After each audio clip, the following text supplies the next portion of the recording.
Hello friends, welcome back to this channel. तो friends, पिछले class में हम लोग कंप्लीट कर चुके थे एक्सरसाइज 7.2। उम्मीद करता हूं कि उसमें के सभी सवाल आपको पूरे अच्छे से समझ में आ गए होंगे। आज हम लोग शुरू करने वाले हैं एक्सरसाइज 7.3। तो शुरू करने से पहले फ्रेंड्स आपको बता दें कि यदि अभी तक आपने इस चैनल को सब्सक्राइब नहीं करा है तो इस चैनल को सब्सक्राइब करके बगल में दिख रहे बेल आइकन को जरूर प्रेस करिए। और यदि सवाल अच्छे लग रहा है, वीडियो अच्छा लग रहा है तो आप इस वीडियो को एक लाइक और एक शेयर जरूर करिएगा। तो चलिए हम लोग शुरू करते हैं एक्सरसाइज 7.3 का सवाल नंबर 1। पहला सवाल है हमारा, त्रिभुज एबीसी और त्रिभुज डीबीसी एक ही आधार बीसी पर बने दो समद्विबाहु त्रिभुज इस प्रकार है कि ए और डी भुजा बीसी के एक ही ओर स्थित है। देखिए आकृति 7.39। यदि एडी बढ़ाने पर बीसी को पी पर प्रतिच्छेद करे तो दर्शाइए कि, यानी बोल रहा है कि यदि हम एडी को बढ़ाएं तो ये बीसी को किस पे प्रतिच्छेद करता है, पी पर, तो हमको दर्शाना है। तो इसमें 4 सवाल है, एक एक करके हम सबको सॉल्व करते हैं। तो इसमें पहला सवाल है, त्रिभुज एबीडी सर्वांगसम होगा त्रिभुज एसीडी के, इसको हमको दिखाना है। तो चलिए पहले हम इसको समझ लेते हैं। तो फ्रेंड्स, यहाँ पे सवाल नंबर 1 को सॉल्व करने के लिए सबसे पहले हम जो सवाल में त्रिभुज दिया गया उस त्रिभुज को लिख लेंगे। तो यहाँ लिखेंगे त्रिभुज एबीडी और त्रिभुज एसीडी में, ठीक है। तो देखिए एबीडी त्रिभुज ये है और एसीडी त्रिभुज ये है। अगर हम इन दोनों में देखें तो दोनों में हम लोग देख रहे हैं ए बी बराबर ए सी और बगल में लिखेंगे दिया है ए बी बराबर ए सी, और सवाल में ये दिया गया है तो इसलिए हम यहाँ लिख लिए दिया है। देखिए यहाँ पे बोला गया था कि त्रिभुज एबीसी और त्रिभुज डीबीसी एक ही आधार बीसी पर बने दो समद्विबाहु त्रिभुज है। तो समद्विबाहु त्रिभुज है तो दो भुजाएं बराबर होगी। ठीक उसी तरह देखें कि बीडी बराबर सीडी, यानी बीडी बराबर सीडी, देखिए ये त्रिभुज डीबीसी का भुजा है ना। तो इसलिए ये क्या हो जाएगा, बराबर। तो हम लिखेंगे यहाँ बीडी बराबर सीडी, और ये भी सवाल में दिया गया है, यहाँ भी बताया है समद्विबाहु त्रिभुज है। उसके बाद यहाँ देखिए एडी और एडी जो है दोनों त्रिभुज है, यानी त्रिभुज एबीडी में भी है और त्रिभुज एसीडी में भी है। तो हम लिख लिए एडी बराबर एडी और बगल में लिख लिए उभयनिष्ठ। देखिए ये तीनों क्या है, साइड है, ये साइड है, ये भी साइड है और ये भी साइड है। तो एस एस एस के हिसाब से क्या होगा, त्रिभुज सर्वांगसम होगा, यानी साइड साइड साइड वाले रूल से त्रिभुज सर्वांगसम होगा। तो हम लिखेंगे यहाँ पे त्रिभुज एबीडी सर्वांगसम त्रिभुज एसीडी, और बगल में लिख लेंगे एस एस एस, यानी कि साइड साइड साइड, और ये हो जाएगा हमारा पहला का आंसर। तो हम यहाँ पे लिखेंगे प्रूव, ठीक है। अब हम लोग देखते हैं सवाल नंबर 2 इसी का। तो सवाल नंबर 2 है, त्रिभुज ए बी पी सर्वांगसम त्रिभुज ए सी पी। तो इसको हमको दिखाना है। तो चलिए हम इसको दिखाते हैं कैसे इसको सॉल्व करेंगे।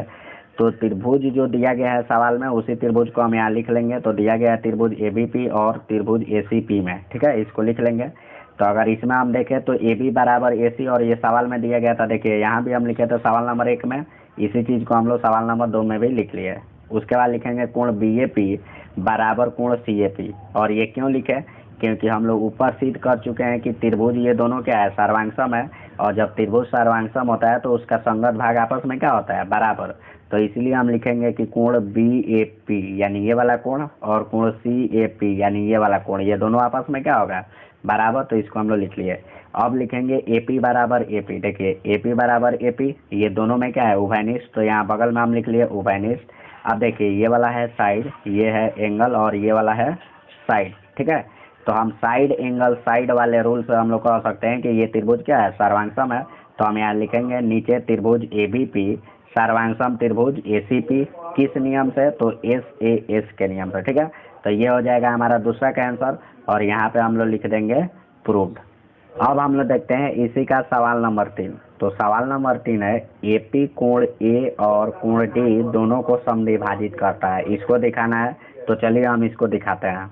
तो फ्रेंड्स, ये है सवाल नंबर 3 का सोल्यूशन। इसमें लिखेंगे हम लोग सबसे पहले त्रिभुज एबीडी सर्वांगसम त्रिभुज एसीडी, जो कि हम लोग पहले ही सिद्ध कर चुके हैं, इसी बात को यहाँ लिख दिए, ठीक है। जब त्रिभुज ये सर्वांगसम है तो हम लिख सकते हैं कोण बी ए डी बराबर सी ए डी, यानी देखिए बी ए डी बराबर सी ए डी, ठीक है। क्यों बराबर होगा, क्योंकि सर्वांगसम त्रिभुज के संगत भाग बराबर होते हैं। तो बगल में हम इस बात को लिख लेंगे।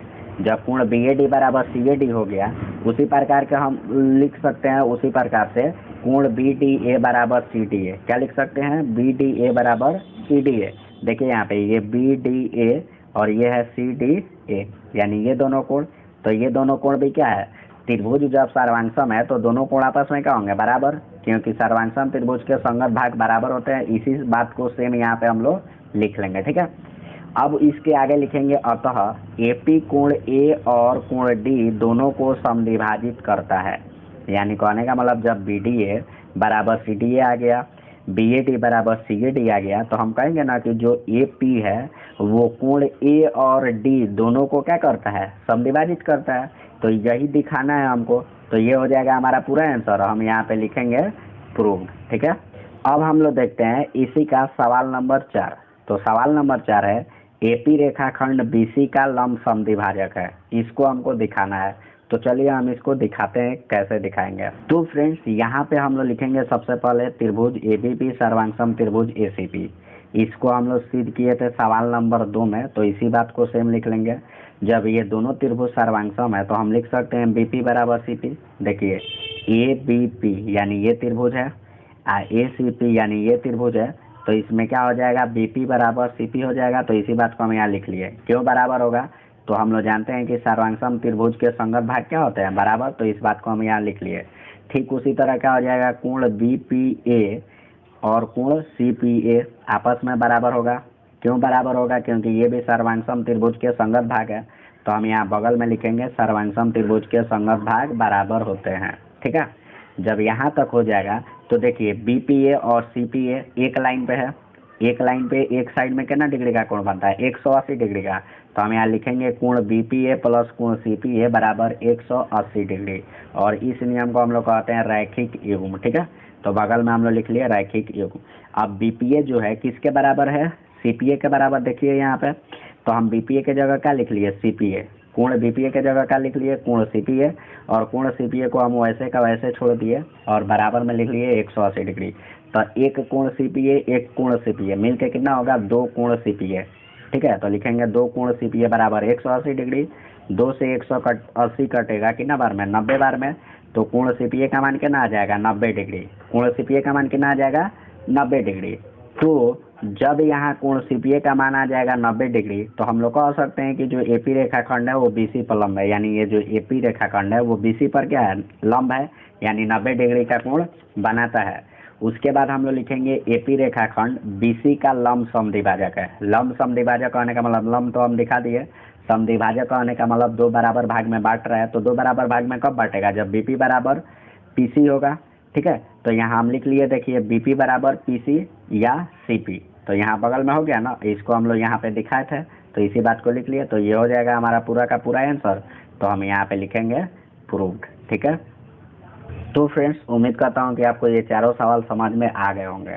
अगर वीडियो अच्छा लग रहा है तो आप इस वीडियो को एक लाइक और एक शेयर जरूर करिए। चलिए हम लोग देखते हैं सवाल नंबर 2। तो सवाल नंबर 2 है एडी एक समद्विबाहु त्रिभुज एबीसी का एक शीर्ष लंब है जिसमें ए बी बराबर ए सी है, दर्शाइए कि। तो इसमें भी 2 सवाल है। पहला सवाल है एडी रेखाखंड बीसी को समद्विभाजित करता है, इसको दर्शाना है। दूसरा सवाल है एडी कोण ए को समद्विभाजित करता है, इसको दर्शाना है। तो चलिए एक एक करके हम लोग दोनों को देखते हैं। तो फ्रेंड्स यहाँ पे सबसे पहले हम लोग क्या करेंगे, त्रिभुज का फोटो बनाएंगे। देखिए यहाँ पे ए बी सी बोला है कि जो एडी है वो क्या है, शीर्ष लंब है समद्विबाहु त्रिभुज का। तो हम लिख लिए एडी शीर्ष लंब है, यानी 90 डिग्री का कोण बना रहा है। और ये दोनों लाइन यानी आपस में क्या होगा, बराबर, ए बी बराबर ए सी होगा।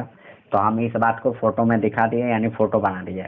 अब हम लोग आगे की ओर बढ़ते हैं सवाल की ओर। तो लिखेंगे यहाँ पे त्रिभुज एबीडी और त्रिभुज एसीडी में, यानी एबीडी ये वाला त्रिभुज है, एसीडी ये वाला त्रिभुज है। दोनों त्रिभुज की तुलना करें तो कोण एडीबी बराबर कोण एडीसी, एडीबी बराबर, देखिए ये ए डी बी बराबर ए डी सी, दोनों कोण कितना का है, 90 डिग्री। तो इसलिए हम बगल में लिख लिया 90 डिग्री। उसके बाद लिखेंगे ए बी बराबर ए सी और बगल में लिखेंगे दिया है। देखिए यहाँ ए बी बराबर ए सी दिया गया है सवाल में, तो इस बात को हम लिख लिए। ए डी बराबर ए डी, देखिए यहाँ ए डी बराबर ए डी, ये दोनों त्रिभुज में है, यानी त्रिभुज ए बी डी में भी है, ए सी डी में भी है ना। तो इसलिए हम बगल में लिख लिए उभयनिष्ठ। तो इस हिसाब से ये त्रिभुज क्या हो जाएगा, सर्वांगसम। तो हम यहाँ लिख लिए त्रिभुज ए बी डी सर्वांगसम त्रिभुज ए सी डी। क्यों सर्वांगसम होगा, तो आर एच एस से, यानी जो आर एच एस नियम है ये समकोण त्रिभुज के सर्वांगसमता के लिए होता है। तो इसलिए ये क्या है, समकोण त्रिभुज एक तरह का, इसलिए हम लिख लिए यहाँ आर एच एस, ठीक है। अब जब त्रिभुज सर्वांगसम हो गया तो इसका संगत भाग जो होगा वो बराबर होगा। तो हम यहाँ लिख लिए बी डी बराबर डी सी। क्या है? बी डी बराबर डी सी। क्यों लिखे हैं? तो हम लोग जानते हैं सर्वांगसम त्रिभुज के संगत भाग बराबर होते हैं, तो इस बात को हम लोग बगल में लिख लेंगे।